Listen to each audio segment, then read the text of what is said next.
നമസ്കാരം. ഓപ്പറേഷൻ സിന്ദൂറിനെ തുടർന്ന് അതിർത്തി കടന്നുള്ള പാകിസ്ഥാൻ ഉൾപ്പെടെയുള്ള രാജ്യങ്ങളുടെ തീവ്രവാദ ഇടപെടലിനെ തുറന്നു കാണിക്കുന്നതിനായി ഇന്ത്യ ഇപ്പോൾ വിവിധ രാജ്യങ്ങളിലേക്ക് പ്രമുഖ വ്യക്തിത്വങ്ങളുടെ നേതൃത്വത്തിൽ പ്രതിനിധി സംഘത്തെ അയക്കുകയാണ്.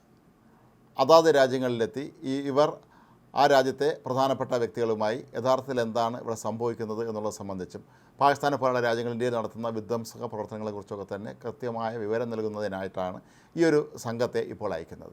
എന്നാൽ ഇതിലിപ്പോൾ വിരളി പോണ്ടിരിക്കുന്നത് വിദേശത്തുള്ള ചില ഖാലിസ്ഥാൻ തീവ്രവാദ സംഘടനകളാണ്. ഇവരിൽ ചിലർ ഇപ്പോൾ പരസ്യമായി തന്നെ വീഡിയോയിലൂടെയും മറ്റും ഇന്ത്യക്കെതിരെ നിരന്തരമായി ഇപ്പോൾ പ്രചരണങ്ങളുമായി രംഗത്തെത്തിയിരിക്കുകയാണ്. ഗുർപതന്ത് സിംഗ് പന്നുവിൻ്റെ നേതൃത്വത്തിലുള്ള നിരോധിത ഖാലിസ്ഥാൻ അനുകൂല സംഘടനയായ 6 for Justice ആണ് ഇവയിലെ പ്രധാനികൾ. ഈ സംഘടനയുടെ യൂട്യൂബ് ചാനലിലൂടെ ഈ പന്നൂൻ നടത്തിയ അങ്ങേയറ്റം പ്രകോപനകരമായ ഒരു പ്രസംഗമാണ് ഇപ്പോൾ വിവാദമായി മാറുന്നത്. ഇയാൾ ഈ പ്രസംഗത്തിലുടനീളം തന്നെ ഇന്ത്യയെ അതിരൂക്ഷമായി വിമർശിക്കുന്നുണ്ട്. ഇന്ത്യ അയക്കുന്ന പ്രതിനിധി സംഘത്തെക്കുറിച്ചും ഇയാൾ വളരെ മോശമായ ഭാഷയിലാണ് സംസാരിക്കുന്നത്. അവരെ ചെകുത്താന്മാരുടെ പ്രതിനിധികളെന്നും മറ്റും ഇയാൾ വിളിച്ചു പറയുന്നുണ്ട്. അതുപോലെ അമേരിക്കൻ സർക്കാരുമായും അമേരിക്കൻ കോൺഗ്രസുമായെല്ലാം ബന്ധപ്പെട്ട് ഇവരുമായി കൂടിക്കാഴ്ച നടത്താൻ അനുവദിക്കരുതെന്ന് തങ്ങൾ ആവശ്യപ്പെടുമെന്നൊക്കെയാണ് ഇയാൾ ഈ വീഡിയോയിലൂടെ വിളിച്ചു പറയുന്നത്. എന്നാൽ യാഥാർത്ഥ്യം എന്താണെന്ന് വെച്ചാൽ ഇയാൾക്ക് ഇപ്പോൾ കാനഡയിൽ പോലും നിൽക്കാൻ പറ്റാത്ത അവസ്ഥയാണ്. ഇയാൾ വിവിധ രാജ്യങ്ങളിലായി മാറിയാണ് താമസിക്കുന്നത്. കഴിഞ്ഞ തവണ കാനഡ പ്രധാനമന്ത്രിയായിരുന്ന ജസ്റ്റിൻ ട്രൂഡോയുടെ വളരെ അടുത്ത ബന്ധം പുലർത്തുന്ന ആളാണ് ഇയാൾ. കാനഡയിൽ ഖാലിസ്ഥാൻവാദികൾക്ക് എല്ലാവിധ പ്രവർത്തനങ്ങൾക്കുമുള്ള സ്വാതന്ത്ര്യം അന്ന് ട്രൂഡോ അനുവദിച്ചു കൊടുത്തിരുന്നു. എന്നാൽ ഇപ്പോൾ സർക്കാർ മാറിയിരിക്കുന്നു. ട്രൂഡോയെ രാഷ്ട്രീയ വനവാസത്തിന് നാട്ടുകാർ അയച്ചു കഴിഞ്ഞിരിക്കുന്ന സ്ഥിതിക്ക് അവിടെ ഇപ്പോൾ ഈ ഖാലിസ്ഥാൻവാദികൾക്ക് നിൽക്കക്കളിയില്ലാത്ത അവസ്ഥയാണ്. അതുകൊണ്ട് തന്നെയായിരിക്കാം ഇപ്പോൾ വീണ്ടും ഇന്ത്യക്കെതിരെ ഇത്തരത്തിലുള്ള വ്യാജ പ്രചരണങ്ങളുമായി ഇവർ രംഗത്തെത്തിയിരിക്കുന്നത്. ഇത്തരം തീവ്രവാദ സംഘടനകൾ നിരന്തരമായി പല രാജ്യങ്ങളിലും ഇന്ത്യ വിരുദ്ധ പ്രകടനങ്ങൾ നടത്തുകയും ഇന്ത്യയിലെ പ്രമുഖരായ നേതാക്കളുടെ കോലങ്ങൾ കത്തിക്കുകയും ചെയ്യുന്നു. മാത്രമല്ല, ഇന്ദിരാഗാന്ധിയുടെ വധത്തെ ന്യായീകരിച്ചുകൊണ്ട് ഇവർ പലരും പ്രസംഗിക്കുന്നതൊക്കെ തന്നെ സമൂഹ മാധ്യമങ്ങൾ നമ്മൾ കണ്ടിട്ടുണ്ട്. അതുകൊണ്ട് തന്നെ ഈ സംഘടനകളൊക്കെ തന്നെ നിരോധിത സംഘടനകളായിട്ടാണ് ഇന്ത്യ പ്രഖ്യാപിച്ചിരിക്കുന്നത്.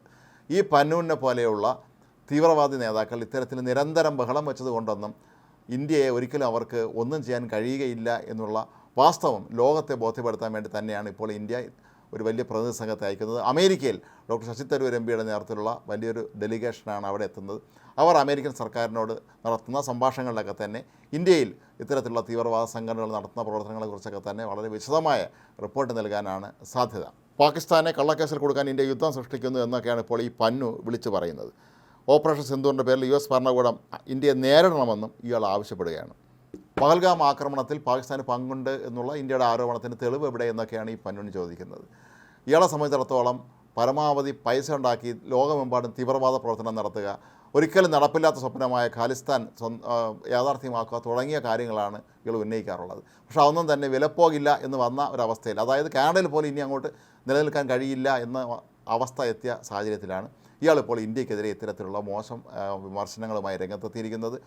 എന്നാൽ ഇന്ത്യ ഗവൺമെൻറ്റിനെ സംബന്ധിച്ചിടത്തോളം ഇയാൾക്കൊന്നും മറുപടി പറയാൻ ഇന്ത്യക്ക് സമയമില്ല. കാരണം ഇത്തരത്തിലുള്ള തീവ്രവാദി നേതാക്കൾ നടത്തുന്ന ജൽപ്പനങ്ങൾക്ക് മറുപടി നൽകാൻ പോവുകയാണെങ്കിൽ നമ്മുടെ കേന്ദ്ര സർക്കാരിന് അതിന് മാത്രമേ സമയം കാണുകയുള്ളൂ എന്നുള്ള അറിയാവുന്നത് കൊണ്ടായിരിക്കാം ഒരു കാരണവശാലും ഇതിൽ ഇന്ത്യ പ്രതികരിക്കില്ല എന്ന് തന്നെയാണ് പൊതുവെ പ്രതീക്ഷിക്കപ്പെടുന്നത്.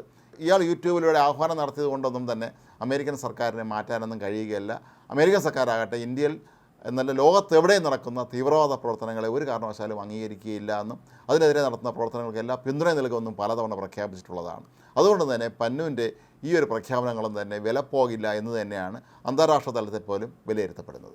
ഇതുകൂടാതെ ഇയാൾ അമേരിക്കയിലെ മുൻ ഇന്ത്യൻ അംബാസഡറായ തരൺജിത് സിംഗ് സന്ധുവിനെതിരെ നിയമ നടപടി സ്വീകരിക്കാൻ വിവരങ്ങൾ നൽകുന്നവർക്ക് $10,000 പാരിതോഷികവും പ്രഖ്യാപിച്ചിരിക്കുകയാണ്.